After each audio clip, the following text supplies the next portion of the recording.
UPSC civil services examinations అంటే IAS IPS వీటి కోసం ప్రిపేర్ అయ్యే వాళ్ళ కోసం సిఎస్బిఎస్ అకాడమీ ఒక కొత్త బ్యాచ్ స్టార్ట్ చేస్తుంది. ఇది ఆన్లైన్లో వినొచ్చు, ఆఫ్లైన్లో వినొచ్చు. ఈ బ్యాచ్ జూలై 17వ తారీఖు నుంచి స్టార్ట్ అవుతుంది. ఇంట్రెస్ట్ ఉన్న వాళ్ళు కాంటాక్ట్ చేయొచ్చు ఈ నెంబర్స్కి. దలైలామా టిబెటియన్ బుద్ధిస్టులకి స్పిరిచువల్ గురువు. ఇప్పుడున్న దలైలామా 14వ దలైలామా. అసలు ఈ దలైలామా పొజిషన్ ఎలా వస్తుంది, దీని మీద చర్చ మళ్ళా మొదలైంది. ప్రస్తుతం ఉన్న దలైలామా వయసు దాదాపు 90 సంవత్సరాలు. ఈయన చనిపోయిన తర్వాత కొత్త దలైలామా తిరిగి పుడతారా పుట్రా, ఇదే పెద్ద ప్రశ్న అన్నమాట. ప్రస్తుతం ఉన్న దలైలామా ఒక మాట రీసెంట్గా చెప్పినట్టు వార్తలు వస్తున్నాయి. దలైలామా ఖచ్చితంగా తిరిగి పుడతారు, కానీ బయట ఎక్స్టర్నల్ ఫోర్సెస్ ఏవి అంటే చైనా లాంటి దేశాలు ఏవి వీటిలో తలదూర్చకూడదు, అది పూర్తిగా మేమే సెలెక్ట్ చేసుకుంటా ఉన్నట్లు ఆయన ఒక ప్రకటన చేశారు. 2011లో ఒకవేళ దలైలామా పుట్టాలో వద్దా, నెక్స్ట్ దలైలామా పుడితే ఎక్కడ పుడతారు, దానికి సంబంధించి ఏదైనా చర్చ జరగాల వద్దా అనేది తన 90వ పుట్టినరోజున చెప్తానని చెప్పి ప్రస్తుతం దలైలామా చెప్పినట్టు తెలుస్తోంది. అయితే బుద్ధిస్ట్ ట్రెడిషన్స్ ప్రకారం స్కాలర్స్, మాంగ్స్, పీపుల్, లీడర్స్ వీళ్ళందరూ కూడా ఖచ్చితంగా ఇంకొక దలైలామా వస్తారని చెప్పి కోరుకుంటున్నారనమాట. ఇప్పుడు నెక్స్ట్ దలైలామా ఖచ్చితంగా పుడతారు, ఆ విషయంలో ఎవరి జోక్యం అవసరం లేదని చెప్పి ప్రస్తుతం దలైలామా చెప్పినట్టు తెలుస్తోంది. ఒక ట్రస్ట్ ఉందన్నమాట, గార్డెన్ ఫోర్డ్రాంగ్ అని చెప్పి, దలైలామా అపాయింట్మెంట్ సంబంధించి దలైలామా వ్యవహారాలకు సంబంధించి ట్రస్ట్. ఆ ట్రస్ట్కి కంప్లీట్గా అథారిటీ ఉంది.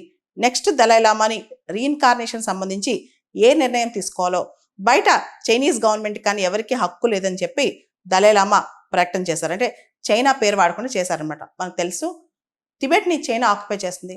ఆ టైంలో దలైలామా దాదాపు తప్పించుకుని భారతదేశానికి వచ్చారు. ప్రస్తుతం దలైలామా 14వ దలైలామా హిమాచల్ ప్రదేశ్లోని ధరంశాల అనే ఒక చిన్న హిల్ స్టేషన్ నుంచి తన ప్రభుత్వాన్ని నడుపుతున్నారనమాట. టిబెటియన్ బుద్ధిస్టులకి ఆయన పొలిటికల్ మరియు స్పిరిచువల్ గురువు అని చెప్పొచ్చు. చైనా వాళ్ళు 2007లోనే దలైలామాకు సంబంధించి ఒక లా తీసుకొచ్చారు. భవిష్యత్తులో కొత్త దలైలామా వస్తే దానికి సంబంధించి Chinese laws, regulations, religious rituals and historical conventions ఇవన్నీ ఫాలో అవ్వాలని చెప్పి.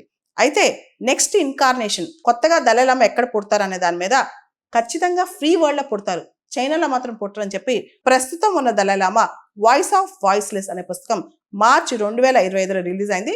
దానిలో ఆయన రాశారనమాట, ఖచ్చితంగా కొత్త దలైలామా ఫ్రీ వరల్డ్లో పుడతారని చెప్పి చెప్పడం జరిగిందనమాట.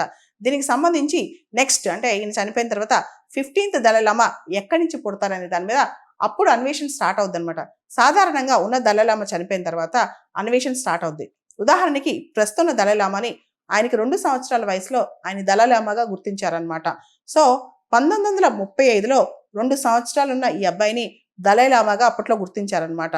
దలైలామా చనిపోయినప్పుడు ఆయన తల ఏ డైరెక్షన్లో ఉందో ఫస్ట్ ఆ డైరెక్షన్లో నెక్స్ట్ దలైలామా పుడతారని నమ్ముతారు. అదేవిధంగా ఆయన క్రీమేషన్ అప్పుడు ఆ స్మోక్ ఏదైతే చనిపోయినప్పుడు ఆయన క్రీమేషన్ చేస్తారో దానిలో ఆ పొగ, ఆ నిప్పు ఎటువైపు వెళ్తుంది, ఆ పొగ ఎటువైపు వెళ్తుంది అనే దాని మీద, ఆ గాలి ఏ వైపు వీస్తుంది అనే దాని మీద కూడా ఇది ఆధారపడి ఉంటుంది అనమాట.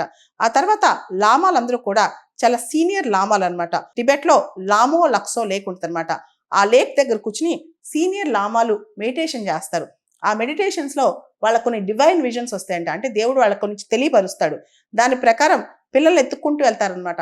ప్రస్తుతం ఉన్న దలైలామాని 2 సంవత్సరాల వయసులో పాత దలైలామా అంటే అంతకుముందున్న 12వ దలైలామా వస్తువులను ఎక్కడేస్తే ఇవి నావే అని ఆయన లాక్కున్నాడంట. దాంతో ఈయనే నెక్స్ట్ దలైలామాని గుర్తించి ఈ చిన్న బాబుని తీసుకొచ్చారనమాట. తీసుకొచ్చి ఇప్పుడు ఆయన స్పిరిచువల్ లీడర్ అయిపోయారు గత 90 సంవత్సరాలుగా.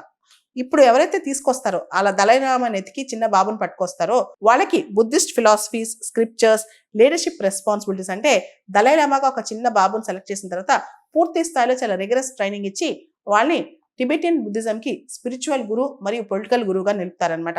ఇది ఒక ప్రాసెస్. అయితే దలైలామా మళ్ళీ రీఇన్కార్నేట్ అవుతారా లేదా ఈయన చనిపోయిన తర్వాత అంటే ప్రస్తుతం దలైలామా ఖచ్చితంగా పుడతారు, కానీ పుడితే మాత్రం చైనాలో పుట్టరు, ఫ్రీ వరల్డ్లో పుడతారని చెప్పి ఆయన చెప్తున్నట్టు తెలుస్తోంది.